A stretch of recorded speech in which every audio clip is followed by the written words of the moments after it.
Wakaf di bulan suci Ramadan yuk. Insya Allah 2019 Yufid ganti kantor. Kami tunggu ya.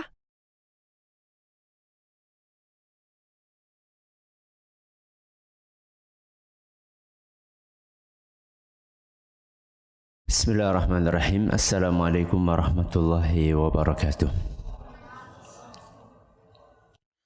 Alhamdulillahi rabbil alamin. Wabihi nasta'inu ala umuri dunya waddin. Wa sallallahu ala nabiyyina wa sayyidina Muhammadin wa ala alihi wa sahbihi ajma'in. Amma ba'd. Kita panjatkan puja dan puji syukur kehadirat Allah Subhanahu wa taala.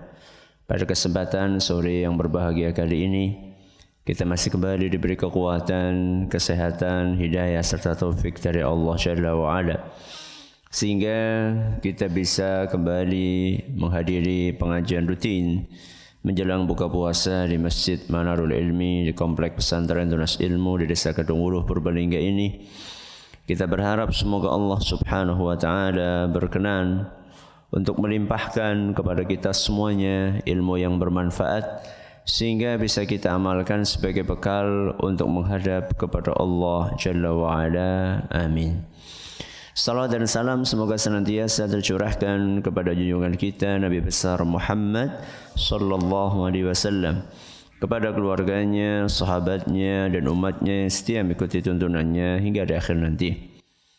Para hadirin dan hadirat sekalian yang kami hormati dan juga segenap pendengar Radio Insani 88.8 FM di Purbalingga, Purwokerto, Banjarnegara, Cilacap, Wonosobo, Kebumen, Banyumas dan sekitarnya, serta para pemirsa Yufid TV dan Niaga TV yang mudah-mudahan senantiasa dirahmati oleh Allah Azza wa Jalla. Banyak ayat Al-Quran yang menegaskan bahwa Nabi kita Muhammad sallallahu alaihi wasallam itu berdakwah murni untuk mengharapkan ridha dari Allah Subhanahu wa taala. Tidak ada tendensi duniawi dalam dakwahnya. Dalam berdakwah beliau tidak mengejar kekuasaan. Beliau juga tidak mencari kedudukan ataupun juga kekayaan. Akan tetapi setulus itu dakwah Nabi SAW, tetap saja ada di antara masyarakat saat itu yang kontra, yang menolak dakwah beliau. Walaupun banyak juga yang mendukung, pro, menerima dakwah beliau. Mengenai adanya yang pro dan kontra ini bahkan terjadi pula di dalam keluarga Nabi kita Muhammad sallallahu alaihi wasallam. Kali ini yang akan kita bahas adalah paman-paman Nabi SAW. Paman-paman Nabi SAW ada yang pro dengan dakwah beliau SAW dan ada juga yang kontra. Secara garis besar, beliau paman-paman Nabi SAW itu bisa diklasifikasikan menjadi 3 jenis. Berapa? 3. Yang pertama adalah paman Nabi SAW yang mendukung dakwah beliau sekaligus masuk ke dalam Islam, mendukung dan masuk Islam. Yang kedua, paman Nabi SAW yang mendukung dakwah beliau tapi tidak masuk Islam. Dan yang ketiga adalah paman Nabi SAW yang menolak dakwah Nabi SAW, bahkan memusuhi beliau dan dakwahnya. Berapa jenis? 3. Yang pertama, mendukung dan masuk Islam. Yang kedua, mendukung tidak masuk Islam. Yang ketiga, menolak bahkan memusuhi. Jenis yang pertama, contohnya adalah paman beliau yang bernama Hamzah. Bahkan Hamzah ini mendapatkan gelar singanya Allah. Ya. Siapa lagi? Al-Abbas. Siapa? Al-Abbas. Ya. Al-Abbas bin Abdul Muttalib. Ya, ini pamannya Nabi kita Muhammad sallallahu alaihi wasallam. Jenis yang kedua adalah yang membela tapi tidak mau masuk Islam. Siapa itu? Paman beliau Abu Talib. Dan yang ketiga yang terakhir, yang sudah menolak masih pula memusuhi, adalah Abu Lahab.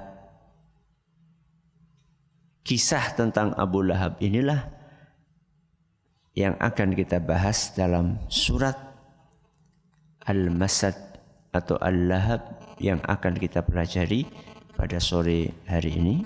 Silahkan dibaca.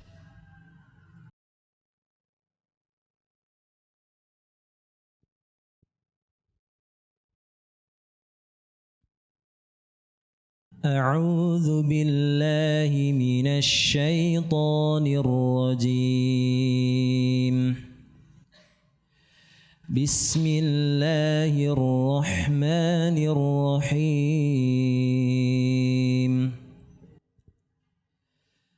تبت يدا أبي لهب وتب ما أغنى عنه ماله وما كسب سيصلى نارا ذات لهب وامرأته حمالة الحطب في جيدها حبل من مسد. Allah mengawali surat Al-Masad ini dengan firman-Nya di ayat yang pertama, Tabbat yada abi lahabi wa tab. Apa artinya tabbat? Tabbat itu artinya adalah binasa, celaka, sia-sia, rugi, sesat, dan tidak ada kebaikannya. Semuanya ada di dalam Abu Lahab. Apa tadi?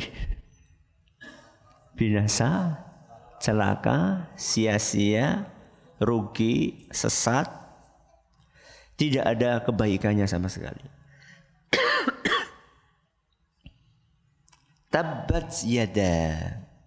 Yada artinya adalah kedua tangan. Berarti yang binasa cuma tangannya aja? Hah? Semua tubuhnya.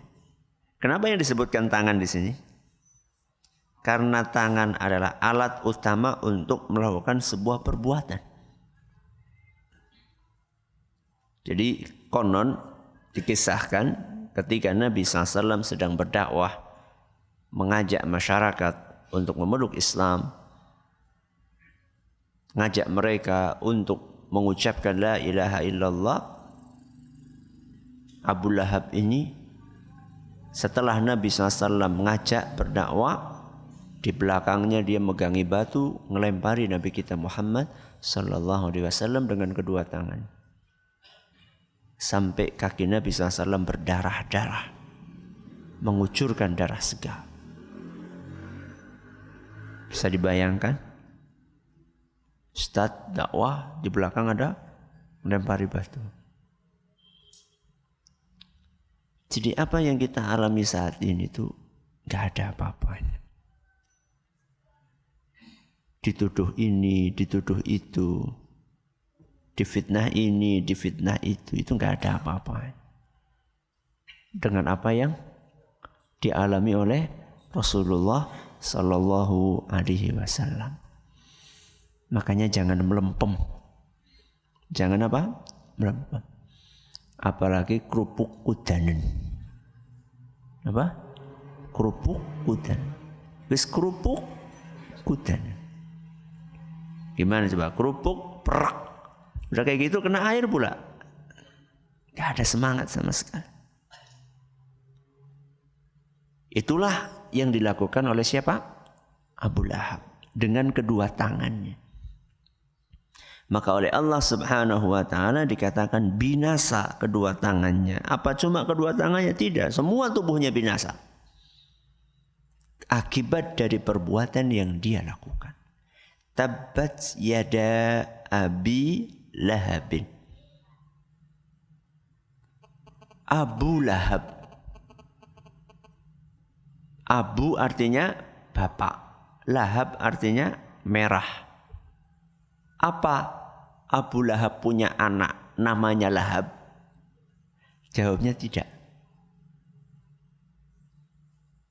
Lahab itu bukan nama anaknya. Lahab itu artinya adalah warna apa tadi? Merah. Kenapa dia dinamakan atau dijuluki Abu Lahab? Karena dia akan dibakar di api yang merah menyala-nyala. Atau sebab yang kedua, karena pipinya merah. Dan karena kegantengannya. Abu Lahab ganteng? Iya. Abu Lahab ganteng. Tapi ketampanannya tidak bermanfaat sama sekali. Nanti di hari kiamat. Makanya gak usah terlalu bangga dengan kegantengan dan kecantikan. Belum tentu kegantengan kita itu bermanfaat nanti di akhir. Jangan bangga dulu gak ganteng. Belum tentu gak ganteng juga masuk surga. Jadi orang masuk surga atau neraka itu bukan diukur dari ganteng atau tidak ganteng, bukan. Makanya kan ada di zaman Nabi SAW wanita yang kulitnya hitam kelam. Ternyata masuk surga. Bahkan dijamin oleh Nabi SAW masuk surga. Hadhil mar'atus sauda. Kata seorang sahabat Nabi SAW, ini loh perempuan berkulit hitam, inilah yang dijamin oleh Nabi SAW masuk surga. Jadi enggak jaminan kalau kulitnya mulus putih itu bakalan masuk surga, belum tentu. Ya. Karena ukurannya bukan penampilan luar, bukan face, bukan fisik, bukan casing. Tapi ukurannya adalah keimanan. Abu Lahab itu bukan nama. Itu julukan. Orang Arab itu punya nama, punya apa? Julukan. Misalnya saya namanya Abdullah. Saya punya julukan kunyah. Bahasa Arabnya apa? Kunyah. Saya punya kunyah Abu Abdurrahman. Abu Abdurrahman. Abu artinya apa? Bapak. Bapaknya Abdurrahman. Namanya bukan Abu Abdurrahman. Namanya apa? Abdullah. Abu Lahab ini punya nama enggak? Punya. Tapi kenapa Allah Subhanahu wa ta'ala enggak sebutkan namanya di dalam surat ini? Karena namanya sangat jelek. Namanya sangat jelek. Siapa namanya? Abdul Uzza. Siapa namanya? Abdul Uzza. Lho wong Abdul kok apik-apik kok. Sing masalah gue burine gue. Uzza. Uzza itu berhala. Berarti hambanya berhala. Allah tidak mau ada di dalam Al-Quran nama yang mengandung unsur kesyirikan. Maka Allah enggak pakai namanya. Allah pakai julukannya. Tabbat yada Abi Lahabin, bukan tabbat yada Abdul Uzza. Enggak. Karena nama yang mengandung unsur kesyirikan ini enggak pantas masuk ke dalam Al-Quran. Maka hati-hati kasih nama. Jadi jangan mentang-mentang ngarepe Abdul terus wis langsung jadi bagus, belum tentu. Menurut ijma' para ulama haram. Kata Imam Ibn Hazm menukil ijma' haram ngasih nama Abdul kemudian belakangnya nama selain Allah. Contoh misalnya Abdul Khair. Apa? Khair. Khair itu bukan namanya Allah. Khair itulah kebaikan. Hambanya kebaikan, enggak boleh. Ya. Hati-hati. Ya, jadi kalau mau ngasih nama Abdul belakangnya harus tanya dulu. Apa ini lanjutannya Asmaul Husna atau bukan? Kalau Asmaul Husna silakan. Asmaul Husna banyak sekali. Ya, Abdul Rahman, Abdul Rahim, Abdul Quddus, Abdul Mannan, Abdul Jabbar, Abdul Wahid, Abdul Haq, Abdul Awal, Abdul Akhir, Abdul Zahir, Abdul Batin, banyak banget itu. Ya. 99 lebih itu, silakan. Ya, tinggal milih salah satunya. Itu sebabnya kenapa kok Abu Lahab tidak disebutkan namanya di situ. Tabbat yada Abi Lahab wa tab. Tabbat sama tabba sama atau tidak? Sama. Kenapa diulangi? Karena makna yang pertama adalah mendoakan. Semoga celaka kedua tangannya. Sedangkan tabba yang kedua artinya adalah sudah betul-betul terkabulkan. Artinya yang di awal isinya adalah doa. Semoga celaka dan sudah celaka. Maksud orang? Ya, jadi pertama didoakan supaya celaka, kemudian yang kedua sudah celaka. Artinya doanya dikabulkan sama Allah. Ya, langsung satu dikabulkan sama Allah semua. Semoga celaka, ya celaka. Ya. Semoga binasa, ya binasa. Ya. Ustaz, Nabi SAW kan orangnya lembut, Ustaz. Nabi SAW kan tutur katanya santun, sopan. Kok bisa-bisanya Nabi SAW mencela pamannya sendiri? Paham ini pertanyaannya? Katanya Nabi SAW orangnya santun, sopan. Kenapa Nabi SAW mencela pamannya sendiri? Bahkan ya, mengajarkan umatnya untuk membaca surat ini. Kenapa kira-kira?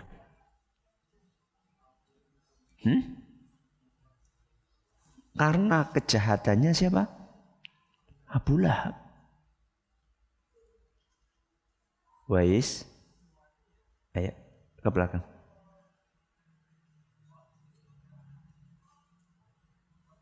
Nah. Karena kejahatannya siapa? Abu Lahab.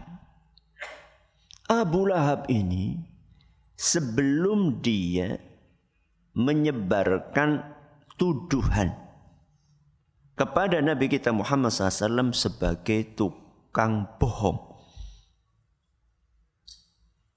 sebagai orang gila, sebagai tukang sihir. Sebelum Abu Lahab mulai melontarkan tuduhan itu, Nabi kita SAW tidak pernah ada celanya.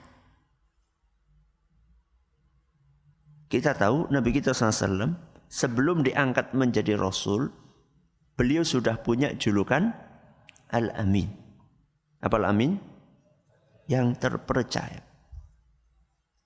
Tidak ada satupun celaan yang terarah kepada Nabi SAW. Di antara yang pertama kali memunculkan tuduhan-tuduhan itu adalah siapa?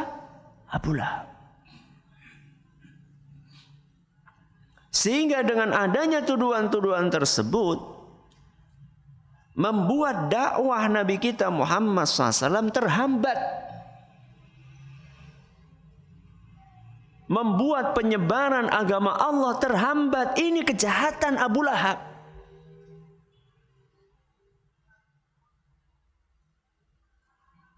Setiap ada orang datang ke Mekah untuk haji, untuk bisnis, selalu orang baru didatangi sama Abu Lahab dan CS-annya.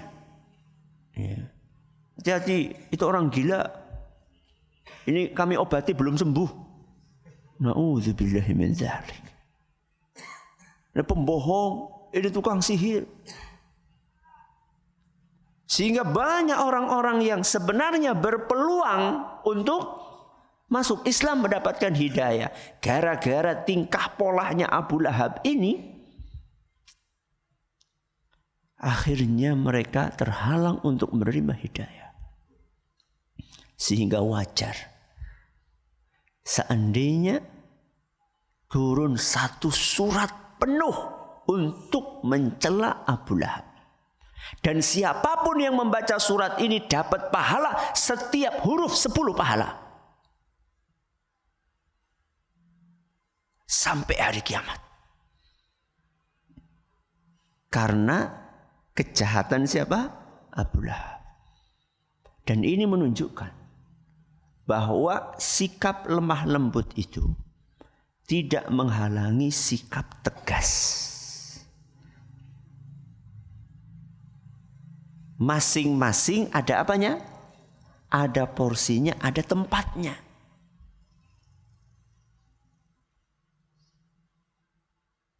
Senyum bagus, tapi ada saatnya kita nggak boleh senyum. Kapan?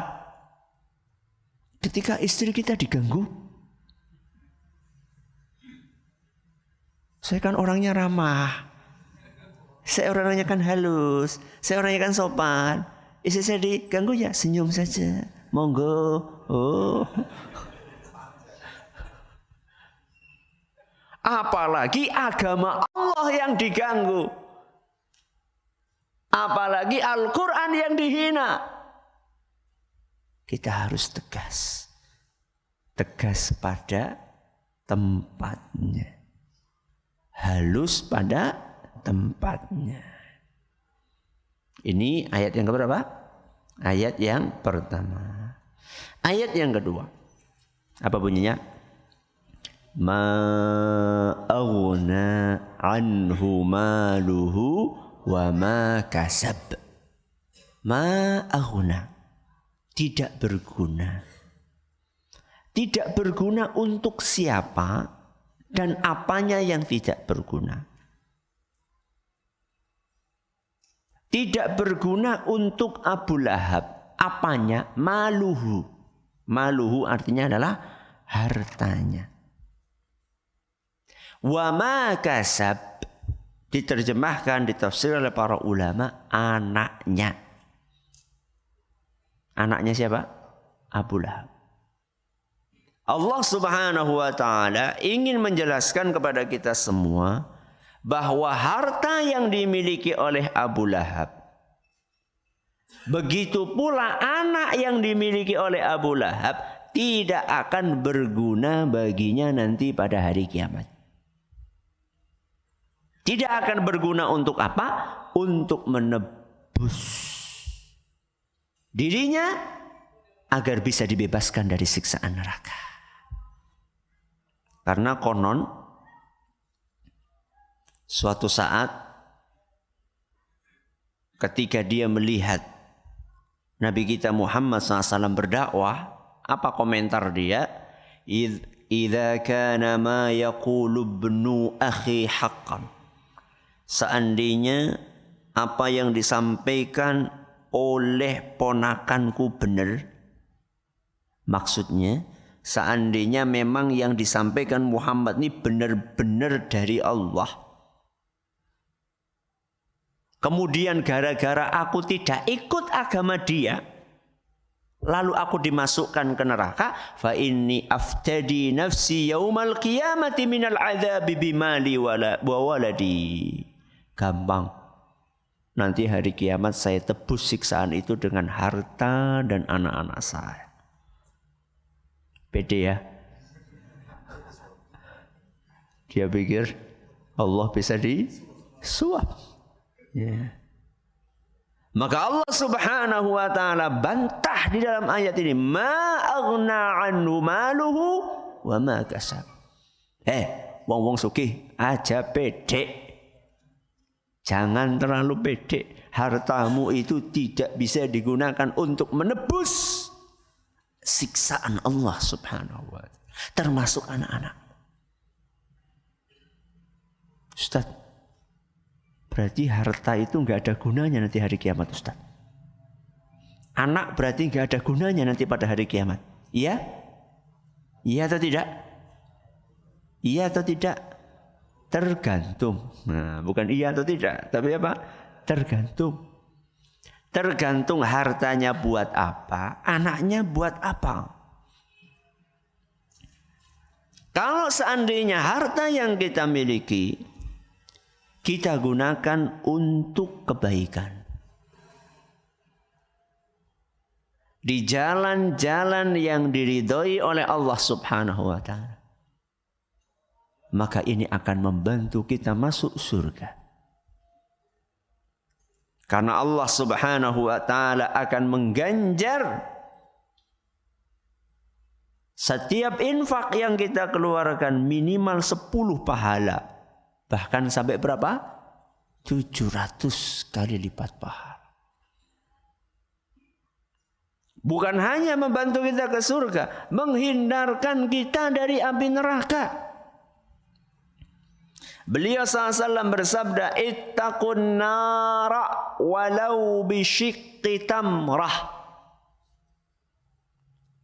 Lindungi tubuhmu dari neraka, walaupun dengan kurma separuh. Apa? Kurma separuh. Hadis riwayat Bukhari dan Muslim.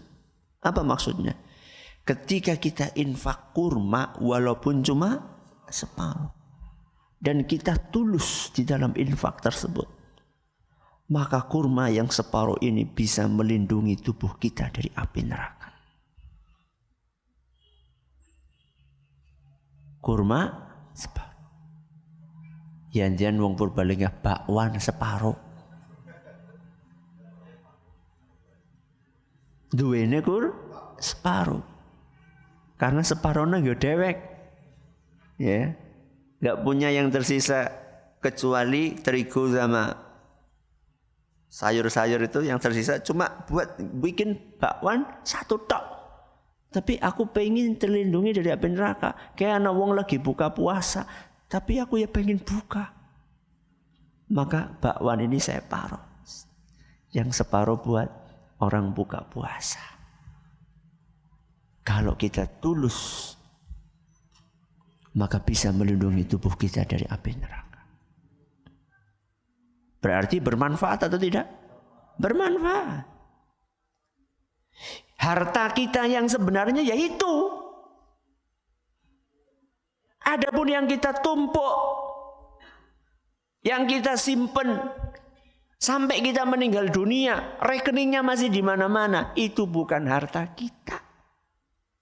Itu harta siapa? Itu harta orang lain, ahli waris kita. Harta kita yang hakiki, yang akan menemani kita ke kuburan, adalah harta yang sudah kita keluarkan di jalan Allah ketika kita masih hidup. Itu yang akan membantu kita nanti. Saat kita meninggal dunia, mobil yang kita pakai sudah buat orang lain. Rumah yang kita tinggali buat orang lain. Spring bed yang mentul-mentul itu nanti buat orang lain. Sawah kita yang luasnya seluas-luasnya, orang bakal digaung kuburan, orang cukup. Ya. Yang akan kita bawa adalah yang sudah kita wakafkan di jalan Allah. Itulah yang akan terus mengalirkan pahala buat kita. Berarti orang ninggal warisan Ustaz. Ya enggak apa-apa. Tinggalkan warisan secukupnya. Tapi jangan cuma mikirin anak, mikirin ini loh awake dhewe. Jenengan sing kesel kerja. Jenengan yang kerja banting tulang siang malam. Setelah jenengan meninggal, anak dan istri jenengan masih bisa kerja. Putra-putri jenengan masih bisa kerja. Untuk menghidupi diri mereka. Sedangkan Anda setelah mati, sudah rampung, selesai. Terus mana bekalnya? Kalau dari harta yang kita kumpulkan, semuanya kita berikan kepada ahli waris kita. Tidak ada yang kita taruh di jalan Allah Subhanahu wa ta'ala.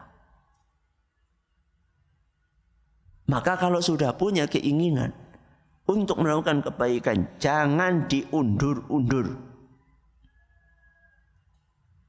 Sesungguhnya ungkapan nanti dan nanti itu adalah pasukannya iblis. Pasukannya apa? Iblis. Besok baiklah. Berbadak. Terus bersawal. Orang sidang. Ya. Kretek. Aku pengen infak. Langsung eksekusi. Gak usah nunggu besok. Sedangkan mati. Ya. Ma aghna anhu maluhu wa ma kasab. Hartanya anaknya enggak bermanfaat. Anaknya iya. Tergantung anaknya. Kalau anaknya saleh, salihah akan bermanfaat. Mereka yang akan mendoakan kita. Maka tanam sekarang, dari sekarang anak-anak tersebut, didik dari sekarang.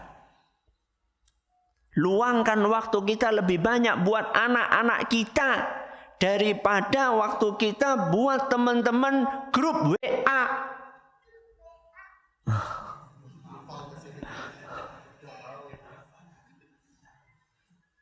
Bayangkan anak-anak kita pengen disimak bacaan Al-Quran seorang tuanya. Kondisi bapak lagi sibuk. Sibuk apa? WA-an. Yang akan doakan jenengan itu bukan teman-teman di WA. Ora. Begitu jenengan mati langsung di remove dari grup. Ya medeni ki ngono sing. Ucuk-ucuk ana ngirim WA. Jenengan langsung dilupakan sama teman-teman WA itu. Yang ingat ya anak-anak. Yang sama ini sering kita abaikan. Yang sama ini sering kita lupakan. Itu yang akan membantu.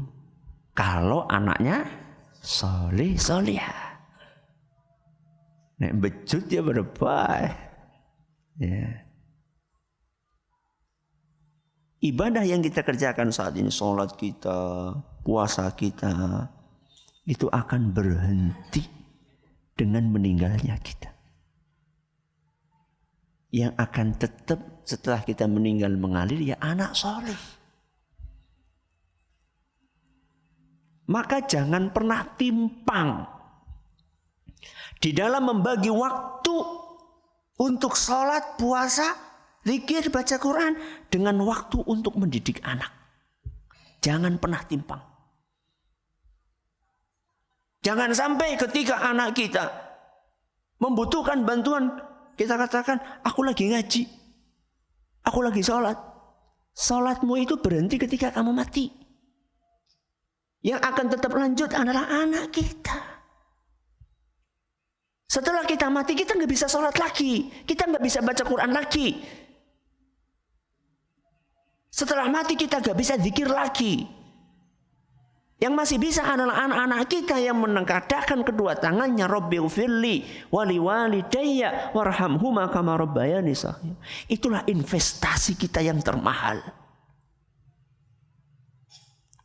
Masuk surga itu jangan egois. Jangan cuma mikirin diri sendiri. pikirin istri kita, pikirin anak kita. Itu semua amanah yang Allah berikan kepada kita. Orang yang tersibukkan dengan membaca Al-Quran untuk menunaikan amanah sebagai bapak dan suami, ini orang yang tertipu. Karena mendidik anak itu hukumnya wajib. Mendidik istri itu hukumnya wajib. Sedangkan baca Al-Quran itu hukumnya sunnah. Barang siapa yang tersibukkan dengan sesuatu yang sunnah sehingga melalaikan yang wajib, maka dia orang yang tertipu. Tapi orang yang tersibukkan dengan yang wajib, karena saking sibuknya dengan yang wajib sampai yang sunnah ini mungkin tidak terlaksana, maka orang ini akan ditolerir oleh Allah Subhanahu wa taala. Fahuwa ma'dzur. Akan dimaklumi oleh Allah. Karena sibuknya itu dengan yang wajib. Kenapa enggak yang sunnah? Karena masih sibuk ini yang wajib. Ini akan dimaafkan, akan dimaklumi oleh Allah. Ma'dzur. Tapi orang yang gara-gara sunnah dia terabaikan dari yang wajib, fahuwa maghrur. Orang yang tertipu, orang yang terperangkap oleh jebakan iblis. Ma aghna anhu maluhu wa ma kasab. Ayat yang berikutnya, ayat keberapa? Ayat yang ketiga. Apa bunyinya? Sayasla naran dzata lahab. Dia bakalan yasla. Yasla itu artinya dipanggang. Apa? Dipanggang. Dibakar. Di mana? Naron. Apa naron? Neraka. Dzata lahab, yang bergejolak. Ini ayat keberapa? Ketiga, menjelaskan dengan lebih gamblang maksud ayat yang kedua. Ayat yang kedua tadi mengatakan bahwa harta dan anaknya Abu Lahab tidak bermanfaat, tidak berguna. Tidak berguna untuk apa? Tidak berguna untuk menebus siksaan neraka. Walaupun harta yang dimiliki oleh Abu Lahab sebanyak apapun, anak yang dimiliki sebanyak apapun, tidak akan bermanfaat untuk menebus siksaan Allah Azza wa Jalla. Sehingga nanti pada hari kiamat, saya selanaran dzata lahab. Dia akan dibakar, dipanggang di api neraka. Dipanggang Ustaz, hidup-hidup. Ya iya. Makanya dulu ulama salaf, sebagian dari mereka kalau lewat bakul sate nangis. Lewat bakul sate nangis. Dewek ujung-ujung nangis Ustaz. Nangisnya mergane apa? Orang duit nggak tuku sate.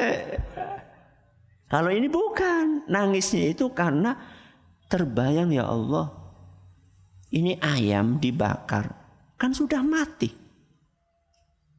Sudah apa? Mati. Sudah disembelih, potong-potong. Jadi ketika dibakar enggak kerasa. Nah nanti kita, na'udzubillah min dzalik, orang yang disiksa neraka, itu kan dibakar hidup-hidup.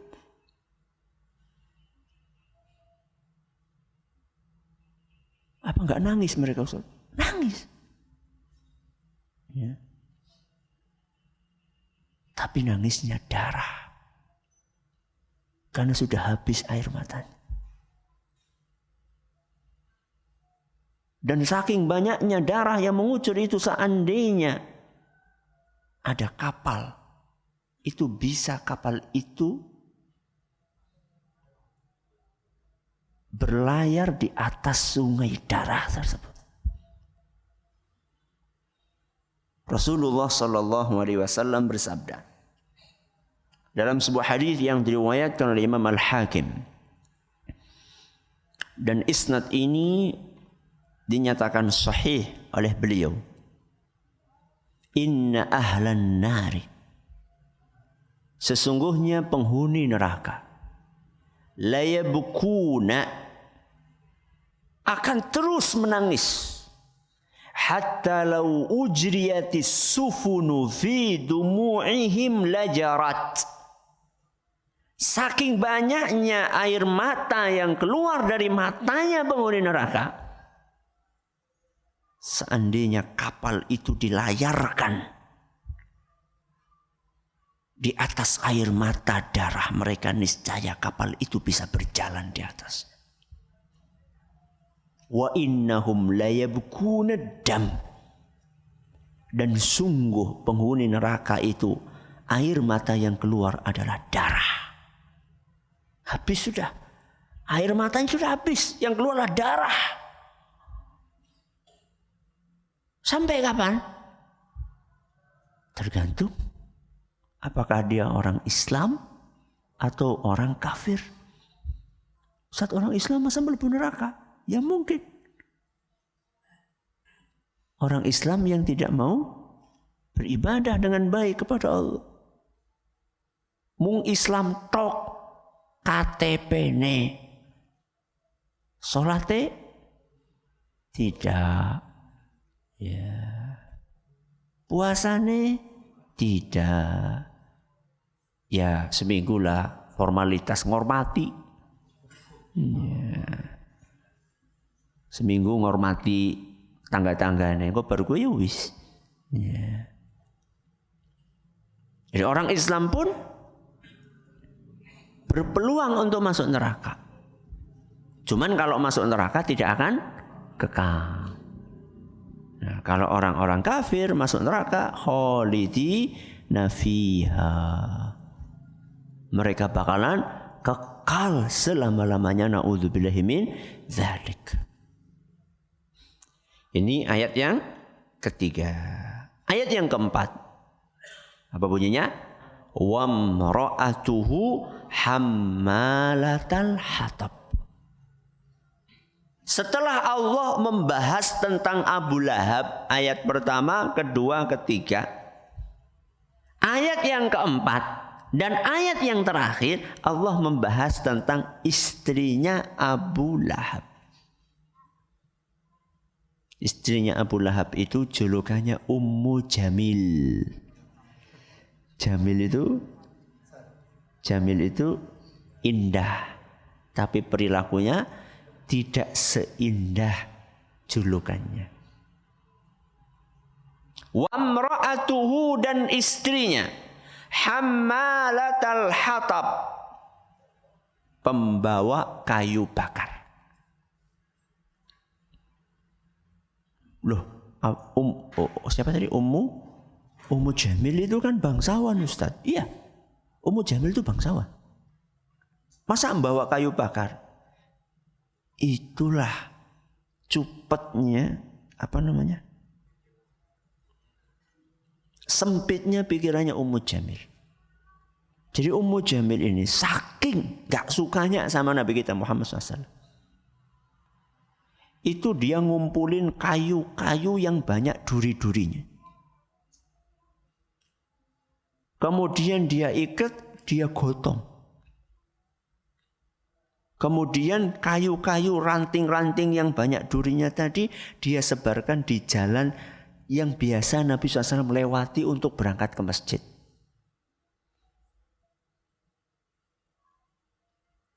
Ini Ummu Jamil. Ya. Itu kerjaannya. Sehingga diganjar oleh Allah Subhanahu wa taala nanti pada hari kiamat. Di neraka nanti yang membawa kayu bakar untuk bakar Abu Lahab ya Ummu Jamil. Untuk bakar siapa? Suaminya sendiri. Ya. Dan ini menggabungkan antara siksaan fisik dengan siksaan psikis. Fisiknya dibakar, psikis itu apa toh? Perasaannya.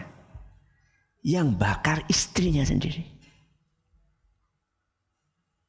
Seorang bapak lebih sakit mana hatinya ketika dihina oleh anaknya sendiri atau dihina oleh anaknya orang lain? Yo anakku, aku sing biayai, aku yang membesarkan kok tega-teganya menghina. Itu siksaan psikis yang dialami oleh Abu Lahab dua-duanya. Ya fisiknya dibakar, tubuhnya dibakar, ya hatinya sakit sesakit-sakitnya. Karena yang membawa kayu bakar buat bakar Abu Lahab adalah istrinya sendiri.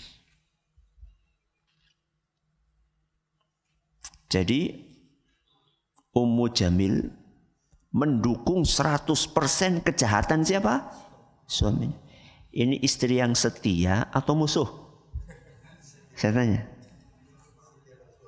Setia apa musuh?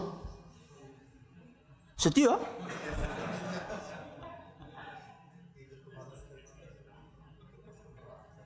Hati-hati. Allah berpesan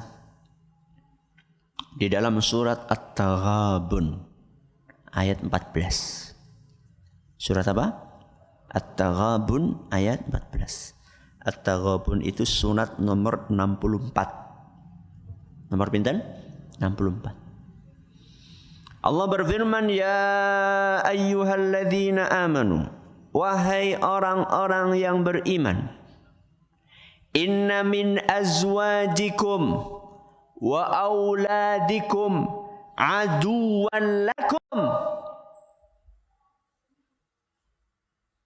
Ingat wahai orang yang beriman, di antara istri dan anak kalian ada musuh kalian. Fahdharuhum, maka hati-hatilah terhadap musuh tersebut. Saya pernah ngisi pengajian judulnya musuh dalam selimut. Bisa jadi musuh dalam selimut itu adalah istri dan anak kita. Berarti waspada. Iya. Waspada kalau misalnya istri kita sudah mulai menghalangi kita untuk beribadah kepada Allah. Panjenengan mau mengeluarkan zakat, Pak, kulkasnya disit diganti. Panjenengan mau mengeluarkan zakat, Pak, TV ini sing gede maning lah. Panjenengan mengeluarkan zakat, ki keramiknya warnanya wis ora zaman now ki. Itu potensi menjadi musuh dalam selimut.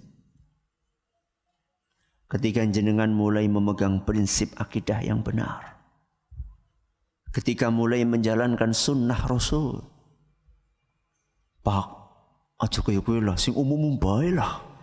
Bok diomong tanggane, ya hati-hati. Ini bisa menjadi musuh dalam Islam. Terus bagaimana? Contoh Khadijah radhiyallahu anha. Ketika Nabi SAW dimusuhi oleh kaumnya, disakiti oleh kaumnya, maka yang menghibur Nabi SAW untuk tetap istiqomah di atas jalan ini adalah Khadijah.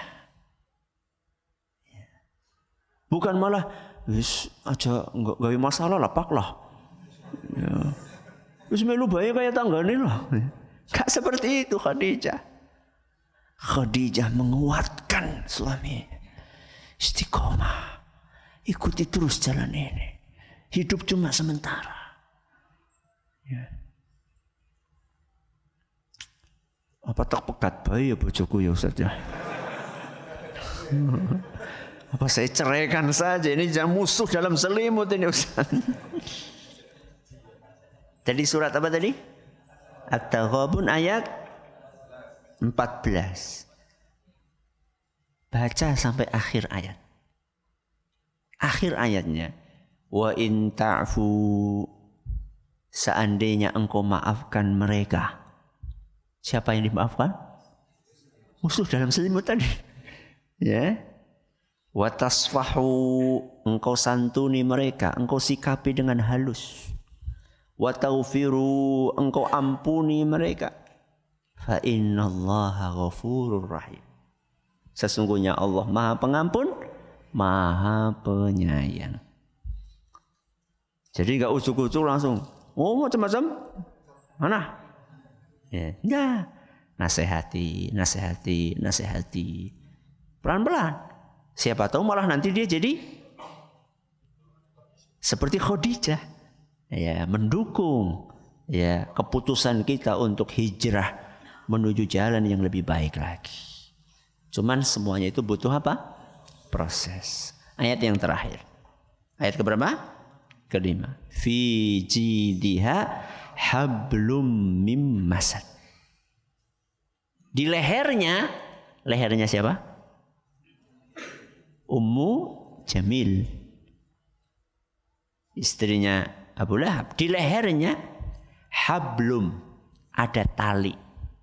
Mim masad. Masad itu sabut. Apa? Sabut. Tepes. Ya. Jadi tepes, sabut itu kalau di apa namanya? Di suwir-suwir, kemudian dipilin, itu nanti bisa jadi tali. Apa maksudnya?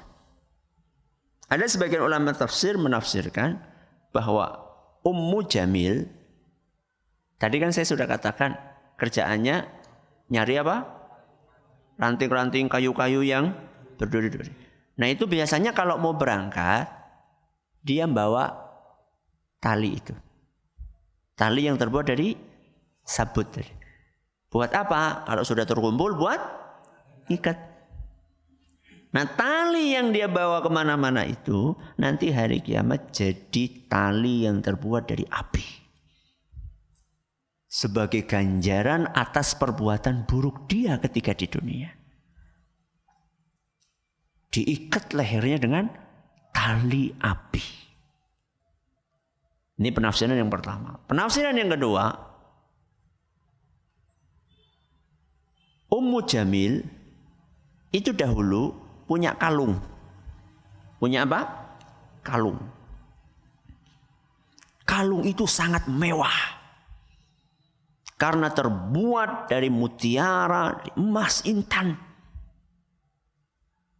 Dan dia pernah mengatakan, kalung ini mau saya jual untuk membiayai permusuhan kepada Muhammad. Jadi dia punya harta digunakan untuk menghalangi dakwah Nabi kita Muhammad SAW. Maka gara-gara itu akhirnya Allah ganjar lehernya yang dulu dihiasi dengan kalung, dihiasi dengan tali yang terbuat dari api neraka. Maka hati-hati. Jenengan punya duit, jenengan punya harta, jangan sampai digunakan untuk menghalangi dakwah. Ya. Ada orang dakwah baik-baik malah difitnah. Ya. Dibayar media-media untuk memfitnah, untuk menebarkan isu yang tidak benar, untuk menjelek-jelekkan, untuk memprovokasi orang-orang ini itu. Dikasih bayaran, jebarkan fitnah. Harta yang seperti nanti pada hari kiamat akan berubah menjadi api neraka yang membakar orang tersebut. Ini adalah tafsir apa? Surat Al-Lahab atau Al-Masad. InsyaAllah besok kita akan pindah ke surat yang baru, yaitu surat An-Nasr, ya, idza jaa nasrullahi wal fath. Semoga bermanfaat. Terima kasih atas perhatiannya. Mohon atas segala kurangnya. Kita tutup dengan membaca subhanakallahumma wa bihamdika asyhadu an la ilaha illa anta astaghfiruka wa atubu ilaik. Assalamualaikum warahmatullahi wabarakatuh.